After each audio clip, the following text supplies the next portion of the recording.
गांव में रघु नाम का एक गरीब कुम्हार रहता था।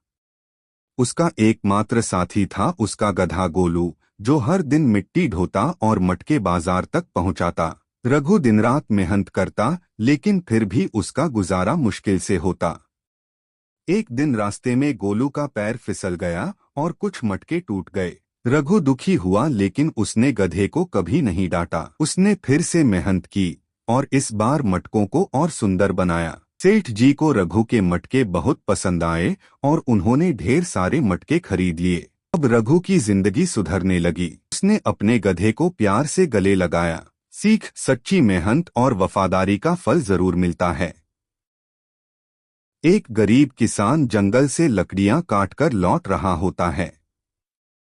तभी उसे रास्ते में एक घायल मोर दिखता है, जिसके पंख सुनहरे होते हैं।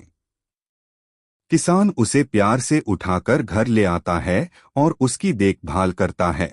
कुछ दिन बाद वह मोर ठीक हो जाता है और रोज एक सोने का पंख गिराने लगता है। किसान इन पंखों को बेचकर धीरे धीरे अमीर हो जाता है। अब उसके पास बड़ा घर, अच्छे कपड़े और भरपूर खाना होता है। एक रात एक लोभी लोमड़ी खिड़की से घुस जाती है और सारे सुनहरे पंख चुरा लेती है। किसान उसे पकड़ने की कोशिश करता है, लेकिन लोमड़ी भाग जाती है। अगली सुबह मोर उदास होकर आसमान की ओर उड़ जाता है और फिर कभी नहीं लौटता। एक दिन एक लोमड़ी जंगल में घूमते घूमते कुएं में गिर गई। वह बाहर निकल नहीं पा रही थी। थोड़ी देर में एक बकरी वहां पानी की तलाश में आई। लोमड़ी ने झूठ बोला, इस कुएं में बहुत मीठा पानी है, मैं तो रोज पीती हूँ।